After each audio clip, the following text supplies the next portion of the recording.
இப்போ இந்த குலதெய்வ வழிபாட்டில் வந்துட்டு இந்த பலி கொடுக்குற அந்த கல்ச்சர் இருக்குல்ல, அதை வந்துட்டு தொண்டு தொட்டு பண்ணிட்டு வராங்க. இப்போ அதை பலி கொடுத்தே ஆகணுமா? பலி கொடுக்கலன்னா அப்படி என்ன நடக்கும்?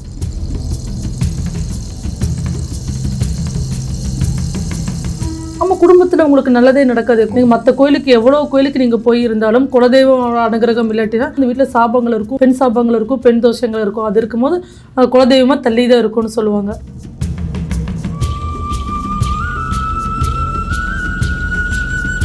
ராமகிருஷ்ண பரமஹம்சா இருக்கிறாரு அப்படின்னா காளி பக்தர் டெய்லி காளி தாய்க்கு வந்து நான்வெஜ் தான் அவங்க படையில் போடுவார்.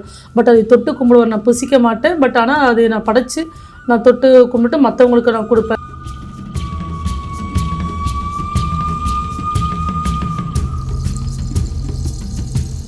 ஒவ்வொரு வீட்டில் இருக்கிறவங்க எல்லோரும் சேர்ந்து தான் மகாபாரத போருக்கு போனாங்க. அப்போ அந்த போரில் இறந்தவங்களோட வழிபாட்டு தான் நம்ம குலதெய்வமாக இருக்கும். அப்போ அவங்களை நம்ம கண்டுக்காமல் இருக்கும் பொழுது பார்த்திங்க அப்படின்னா ஒரு ஆத்மா அவங்களுக்கு ஏங்கிட்டே இருக்கும்.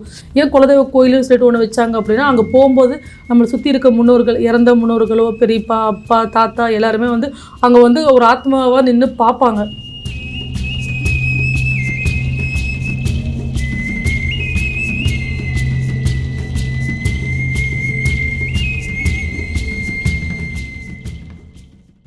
ஸ்பிரிச்சுவல் டாக் சமூகர்களுக்கு வணக்கம். நான் உங்கள் வினோத் சுப்ரமணி. இன்றைய ஆன்மீக களம் நிகழ்ச்சியில் கிரியா சரண்யா மேம் நம்ம கூட இருக்காங்க. வெல்கம் மேம், எப்படி இருக்கீங்க? வணக்கம், நல்லா இருக்கேன். ஓம் கிரியா பாபாஜி. மேம், இந்த குலதெய்வ வழிபாடு அப்படின்னும் போது இப்போ இந்த பலி கொடுக்குற பழக்கம் வந்து எல்லா சாமானியர்கள்கிட்ட இருக்குது இப்போதைக்கு. இப்போ இந்த குலதெய்வ வழிபாட்டில் வந்துட்டு இந்த பலி கொடுக்குற அந்த கல்ச்சர் இருக்குல்ல, அதை வந்துட்டு தொண்டு தொட்டு பண்ணிட்டு வராங்க. இப்போ அதை பலி கொடுத்தே ஆகணுமா? பலி கொடுக்காதவங்க, இப்போ ஒரு சிலர் வந்து ஃபாரினில் இருப்பாங்க, இல்லை வெளி இடத்துல இருப்பாங்க, ஆனால் பலி கொடுக்க முடியாது. ஒரு சிலர் வந்து டோட்டலாக வெஜிடேரியனுக்கு வேகனிசம் மாறிட்டு இருப்பாங்க. ஆனால் பலி கொடுக்கணும் அப்படின்ற ஒரு கருத்து முன்வைக்கப்படுது. அது எந்த அளவுக்கு உண்மை மேம்? பலி கொடுக்கலன்னா அப்படி என்ன நடக்கும்? அதாவது அந்த காலத்தில் வந்து மரபணு வழியாக வந்து பார்த்திங்க அப்படின்னா ஒவ்வொரு கோயிலுக்கும் ஒவ்வொரு வந்து கல்ச்சர் வச்சுருப்பாங்க. கருப்பராயனுக்குனா கடா வெட்டணும், முனீஸ்வரனுக்குனா கடா வெட்டணும், காளிக்குனா கடா வெட்டணும், சில பேர். ஆனால் எந்த விஷயத்த வந்து ஆதி காலத்துலேருந்து ஃபாலோ பண்ணிட்டு வராங்களோ அந்த குடும்பம் அந்த விஷயத்த கண்டிப்பாக ஃபாலோ பண்ணணும். அவங்க ஆடுபடி தான் கொடுக்கணும்னு நினச்சிருந்தாங்கன்னா அவங்க கொடுக்கணும். இப்போ ஃபாரினில் இருக்காங்க, அவங்களால வர முடியுது அப்படின்னு சொன்னீங்கன்னா கோயில் நிர்வாகம்னு ஒன்று இருக்கும், கான்டாக்ட்னு இருக்கும். இப்போ அந்த காலத்தில் வந்து கம்யூனிகேஷன் ப்ராப்ளம் இருக்கும், யாருனாலையும் பண்ண முடியாது.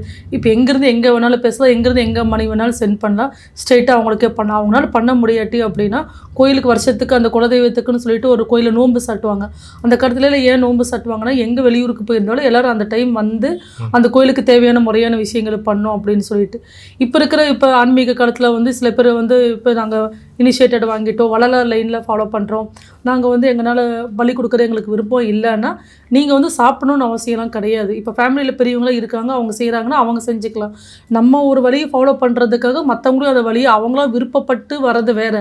நானே கும்பிடலை, நானே சாப்பிடலை, நீங்கள் சாப்பிடக்கூடாதுன்னு சொல்லி யாரையும் நம்ம வற்புறுத்தக்கூடாது. ஏன்னா அந்த குலதெய்வத்தோட விஷயம் நம்மளுக்காக வாழ்க்கையில் மகாபாரதத்தில் போராடி அவங்க தான் வந்து ஒவ்வொரு வீட்லேயும் குலதெய்வமாக மாறினாங்க. அப்போ அந்த விஷயத்தை ஃபாலோ பண்ணுறவங்க பண்ணுங்கள். சாப்பிட்றக்கு விருப்பம் இல்லாதவங்க இப்போ நான் எல்லா விஷயத்துலையும் சொல்லுவேன். ராமகிருஷ்ண பரமஹம்சா இருக்கிறாரு அப்படின்னா காளி பக்தர் டெய்லி காளி தாய்க்கு வந்து நான்வெஜ் தான் அவங்க படையில் போடுவார். பட் அதை தொட்டு கும்பிடுவார். நான் புசிக்க மாட்டேன், பட் ஆனால் அதை நான் படைச்சு நான் தொட்டு கும்பிட்டு மற்றவங்களுக்கு நான் கொடுப்பேன். சாப்பிட்றவங்க சாப்பிட்றது.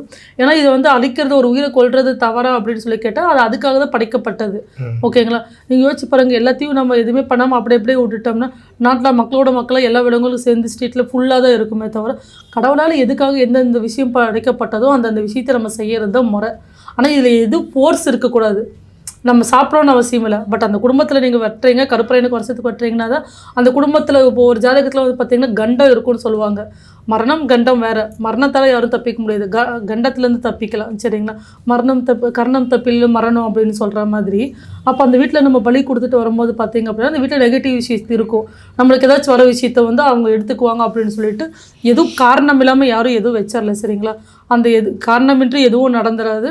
யாரை நம்ம மீட் பண்ணாலும் சரி, மீட் பண்ணாட்டியும் சரி, நடந்த சந்தோஷம், நடக்காட்டினா ரொம்ப சந்தோஷம் அப்படின்னு ஃபாலோ பண்ணிக்கலாம். அது மாதிரி நீங்கள் சொன்னீங்கல்ல, இந்த வள்ளலார் இதில் இப்போ இந்த மாதிரி ஏதாவது தீட்சை எடுத்து மாறி இருக்காங்க, வெஜிடேரியனாக வேகனிசமுக்கு மாறி இருக்காங்க அப்படின்னா அது அவங்க அந்த பலியை கொடுத்துட்டு வேற யாருக்குன்னா அந்த உணவை வந்து கொடுத்துட்டு ஆமாம், வருஷத்துக்கு ஒரு வாட்டி பண்ணும்போது சொந்தக்காரங்களோட சேர்ந்து போவாங்க. அப்படி இல்லாட்டினா அந்த கோயிலில் இருப்பாங்க.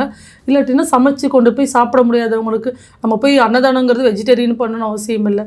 அதாவது இப்போ பொருளாதாரத்தை பேஸ் பண்ணி தான் வெஜிடேரியன் கொடுத்தாங்க. நம்மளுக்கு முடியும் அப்படிங்கும்போது நான்வெஜ் வச்சு தானமாக கொடுக்குறத வந்து சாப்பிடலாம். இப்போ ஒரு கோயில் வாசல்லையோ இல்லை இந்த ஹாஸ்பிட்டல் வாசல்ல இருக்கவங்க மத்தியானம் சாயந்தரம் காலையில் காலையில் மத்தியானம் நைட்டு கொடுக்குறாங்க. பட் அந்த ஈவினிங்னு ஒரு விஷயம் இருக்கும் பார்த்தீங்களா.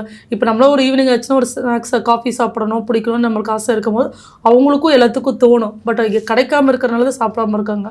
ஸோ எல்லோரும் யூஸ் பண்ணுற டைமை விட்டுட்டு ஒரு மாற்று விஷயமா இப்போ நான் இருக்கிறேன் அப்படின்னு கோயம்புத்தூரில் பார்த்தீங்கன்னா ஈவினிங் முடியாதவங்களுக்கு இந்த ஒரு சுண்டல் வேக வச்சோ பிடிச்சோ அந்த மாதிரிலாம் நம்ம போய் கொடுத்துட்டு வரும்பொழுது செய்கிற அன்னதானத்திலேயே செய்வதே திருந்துச்சு அப்படிங்கிற மாதிரி நம்ம டிஃப்ரெண்ட்டாக கொடுக்குறக்கு ஆரம்பிக்கல. அட் அ டைம் எல்லாம் கிடச்சிட்டாலும் அவங்களால சாப்பிட முடியாது.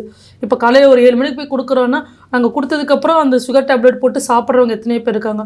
நம்ம கம்ஃபர்டபுள் ஜோனுக்கு போய் கொடுக்கணும்னு அவசியம் இல்லை. பசியாத்திர அவங்க இருக்கிறவங்களுக்கு அவங்க டைமுக்கு தான் நம்ம போய் சாப்பாடு கொடுக்கணும். ஸோ எது பண்ணாலும் கரெக்டாக நம்ம ஒரு ஆர்கனைசேஷனில் பண்ணும்பொழுது உங்களுக்கு அதான பலன் சிறப்பாக இருக்கும்.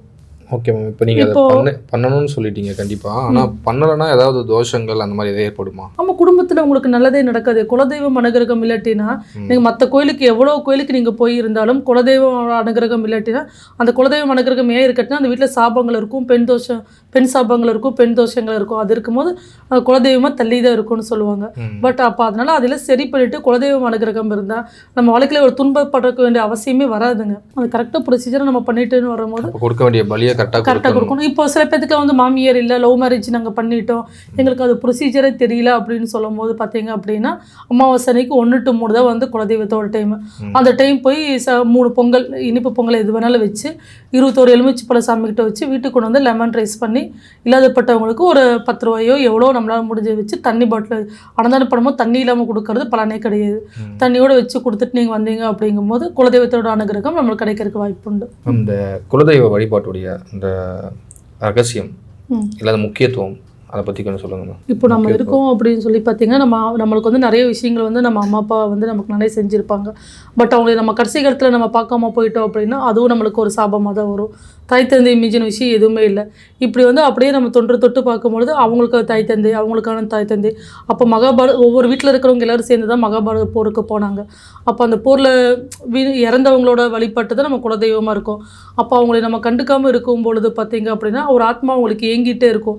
ஏன் குலதெய்வ கோயிலுன்னு சொல்லிட்டு ஒன்று வச்சாங்க அப்படின்னா அங்கே போகும்போது நம்மளை சுற்றி இருக்க முன்னோர்கள், இறந்த முன்னோர்களோ, பெரியப்பா, அப்பா, தாத்தா எல்லாருமே வந்து அங்கே வந்து ஒரு ஆத்மாவாக நின்று பார்ப்பாங்க.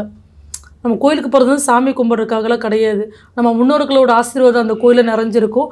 அவங்களாம் நம்ம குழந்தை குட்டியோடு போய் பார்க்கும்பொழுது வந்திருக்காங்கன்னு சொல்லிட்டு நம்மளுக்கு குடும்பத்தோடு ஆசீர்வாதம் பண்ணுவாங்க. ஏன் குலதெய்வ கோயிலுக்கு தனியாக போகக்கூடாது, குடும்பத்தோடு போகணும் அப்படின்னு சொன்னீங்கன்னா அந்த ஆத்மாக்கள் இருக்கிற ஒரே இடம் வந்து கோயிலாக தான் இருக்கும், குலதெய்வ கோயிலாக தான் இருக்கும். அங்கே போயிருக்கும்போது அவங்க அட் அ டைம் பார்க்கும்போது ஒரு சந்தோஷமாக இருக்கும்போது இப்போ நம்ம ஃபாரினில் இருக்கோம், நம்ம ஊருக்கு வரும்போது குழந்தைங்களோட வந்து நம்ம பேரண்ட்ஸ்லாம் நம்மளை பார்த்தா எவ்வளோ சந்தோஷப்படுவாங்க. அப்போ நம்ம மட்டும் வந்தால் ஏன் அவங்களை கூட்டிகிட்டு வரலையானு ஒரு ஏக்கமாக இருக்கும்ல. இந்த ஏக்கம் ஆத்மாங்களுக்கும் இருக்கும். அதனால் குலதெய்வ கோயிலுக்கு மட்டும் எப்போவுமே வந்து யார் இருக்குது இல்லை யார் என்ன சொன்னாலும் குலதெய்வத்தை மட்டும் நம்ம கைவிடவே கூடாது. அதுதான் வந்து நம்ம இன்னும் வர சன்னதிகளுக்கு நம்ம கற்றுக் கொடுக்க வேண்டிய விஷயங்கள்.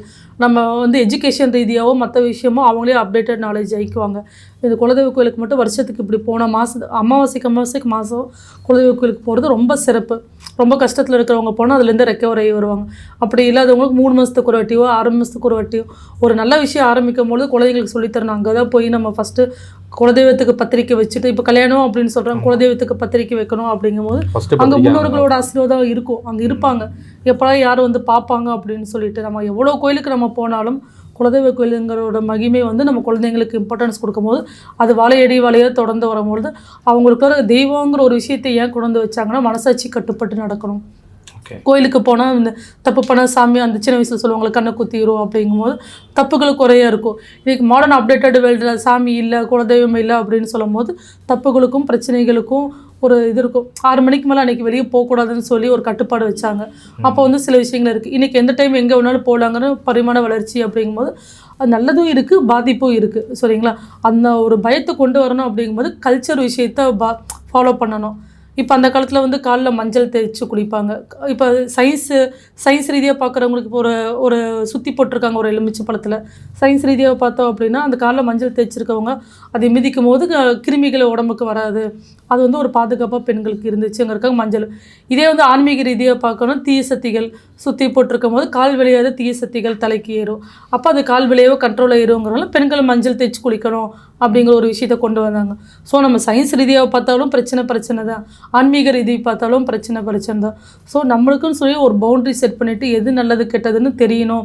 நான் வந்து ஒரு பகுத்தறிவாலையும் போகணும், ஆன்மீகத்தாலேயும் போகணும். அப்படிங்கும்போது வாரத்தில் செவ்வாய்க்கிழமை வெள்ளிக்கிழமை கோயிலுக்கு கூட்டிகிட்டு போன பெண்களை அம்மன் கோயிலுக்கு கூட்டிகிட்டு போகும்போது அம்மன் கண்ட்ரோலில் வருவாங்க. அது மாறிடும். எப்படிப்பட்ட ஒரு விஷயத்துக்கு இப்போ ஒரு பொண்ணு பேச்சை கேட்கல, அவங்களுக்கு தொடர்ச்சியாக ஏன் கோயிலுக்கு 7 வாரம் 9 வாரம் 12 வாரம் அப்படின்னு சொல்லிட்டு ஒவ்வொரு ஜோசிக்காரங்க வந்து கூட்டிகிட்டு போகிறாங்க அப்படின்னா அந்த 7 வாரத்தில் எந்த மாற்றம் நடக்க போகிறதில்ல. பட் நம்ம உள்ளுக்குள்ளே இருக்குது பார்த்தீங்களா, அந்த செல்ஸில் வந்து ஒரு டிஃப்ரெண்ட் ஆக்டிவிட்டியாக நம்ம சிந்திக்கிறதுக்கு ஆரம்பிப்போம். அதுக்கடுத்து கோயிலை ஏன் கட்டி வச்சாங்க அப்படின்னா வீட்டில் ஒரு மன உளைச்சலாக இருக்கும். நம்ம அங்கே போய் உட்காரும் போது நம்மளுக்கு ஒரு தெளிவு கிடைக்கும். அங்கே உட்காந்து நல்லது எது கெட்டதுன்னு ஆராய்ச்சோம் வெளியே வரும்போது நம்மளுக்கு ஒரு ஃப்ரெஷ்ஷாக ஃபீல் பண்ணுவோம். ஓகே. ஏன்னா அந்த எப்படி சொல்கிறது, அந்த சிலைக்கு வந்து நம்ம நிறைய பால் அபிஷேகம் எல்லா அபிஷேகம் பண்ணி அதுக்கு ஒரு உருவத்துக்கு நம்ம வந்து ஒரு பவர் கொடுத்துருப்போம். அப்போ அந்த பவர் நம்ம மேலே படும்போது ஏன் ஜென்ஸில் வந்து ஷர்ட் கழட்டிட்டு போனோம் அப்படின்னா அந்த ஆரா வந்து நமக்கு ஸ்ட்ரெயிட்டாக உள்ளுக்குள்ள ஷர்ட் போட்டிருக்கும் போது சில பேர்த்துக்கு அப்சர்வ் பவர் கம்மியாக இருக்கும். அப்போ அந்த கேரளாவில் ஏன் வந்து ஜென்ஸில் வந்து ஷர்ட் கழட்டிட்டு போனோம் அப்படிங்கும்போது அந்த ஆராவோட தன்மை பெருசாக இருக்கும். அப்போ வெளியே வரும்போது பார்த்திங்க ஏதோ ஒரு பிரச்சனையோடு சும்மா செக் பண்ணி பாருங்கள். ஷர்ட் கழட்டிட்டு ஒரு பிரச்சனையப்போ உள்ள கோயிலுக்கு வைப்போங்க. வெளியே வரும்போது கண்டிப்பாக நீங்கள் சொல்யூஷனோட தான் வருவீங்க. அதனால் அதை சொல்ல பார்த்திங்க எப்படி பார்த்தீங்கனாலும் அந்த பழைய விஷயம் இன்றைக்கி நாங்கள் இப்படி 2K கிட்ஸு 2.0 கிட்ஸு எந்த கிட்ஸாக இருந்தாலும் அம்மா அப்பா தான் குலதெய்வம் தான். அதோட விஷயத்தை உட்காந்து அவங்களுக்கு சொல்லி கொடுத்து அந்த ஃபங்க்ஷன் அப்போ எவ்வளோ பெரிய வேலையாக இருந்தாலும் கோயிலை நோம்பி சாட்டுறாங்களோ குலதெய்வ கோயில் ஏதாச்சும் விசேஷம் பண்ணுறாங்களோ நம்மளால் முடிஞ்சது அந்த கோயிலுக்கு ஹெல்ப் பண்ணிட்டு வரும்பொழுது அந்த குலதெய்வ கட்டுப்பாட்டுக்குள்ளே இருக்கும் பொழுது நமக்கு தலைக்கு வந்தது தலைப்பாவோட போகும்னு சொல்லுவாங்க. நம்மளுக்கு ஒரு காவல் தெய்வமாக இருப்பாங்க. இப்போ ஒவ்வொரு குலதெய்வத்துக்கும் ஒரு காவல் தெய்வம் இருக்கும். அப்புறம் ஒரு அம்மன் தாய்க்கு ஒரு தொண தாயின்ட்டு ஒன்று இருக்கும். அவங்க நம்ம கூடயே இருப்பாங்கன்னு சொல்லுவாங்க. அங்கே ஒரு பிரச்சனை அப்படின்னு நடக்கும்போது அங்கே போகாத அப்படிங்கிறது இண்டிகேஷன் மைண்டில் கொடுக்கும். ஒரு விஷயத்த பண்ணுறோம், இப்போ சைன் போட போகிறோம், ஒரு மாட்டிக்க போகிறோம் அப்படின்னா நம்மளுக்கு ஒரு ஒரு உள்ளுக்கு ஒரு வைப்ரேஷன் படப்படன்னு இருக்கும். வைப்ரேஷன் இப்போ சாமியே வந்து கண்ணுக்கு முன்னாடி நின்று போடாதான்னு சொல்லாது. நம்ம ஒரு நல்ல செயல் செய்யும் பொழுது பார்த்திங்கன்னா மைண்டு ஃப்ரீயாக உடம்பு ஃப்ரீயாக இருக்கும், ஒரு பதட்டம் இல்லாமல் இருக்கும். இப்போ இதே வந்து ஒரு கெட்டது செயல் பண்ணும்போது ஒரு இன்ட்யூஷன் சொல்லி என்னமோ எனக்கு மனசே சரியில்லைன்னு சொல்லுவாங்க தெரியுங்களா. அதெல்லாம் வந்து அந்த குலதெய்வத்தோட அனுகிரகத்தால் நம்மளுக்கு கொடுக்கக்கூடிய இன்ட்யூஷன் பவர்ஸ். அந்த இன்ட்யூஷன் பவர் இன்க்ரீஸ் பண்ணுறதுக்கு தான் தியானம்னு சொல்லுவாங்க. எல்லாத்துக்கும் வரையும் ஒரு உள்ளுணர்வு தன்மைன்ட்டு ஒன்று இருக்கும். அது வந்து எல்லாத்துக்குள்ளே மறைஞ்சிருக்கும். எல்லாத்துக்கும் இயற்கை ஒரே சக்தி தான் கொடுத்துருக்கு. ஒரே விஷயத்தை அனலைஸ் பண்ணக்கூடிய அறிவும் கொடுத்துருக்கு. அது எப்படி நம்ம டியூன் பண்ணிக்கிறோன்ட்டு ஒன்று இருக்கும். ஒரு காலேஜில் ஒரு 2 ஸ்டூடெண்ட்ஸ் படிக்கிறாங்க, 2 பேருக்கு ஒரே படிப்பு தான். அதில் ஒருத்தர் பெரிய வளர்ச்சி எடுத்திருப்பாங்க, ஒருத்தவங்க வந்து சாதாரணமாக இருப்பாங்க. ஆனால் படிப்பு ஒன்று தான். படிப்பு அதே காலேஜில் தான் படித்தாங்க.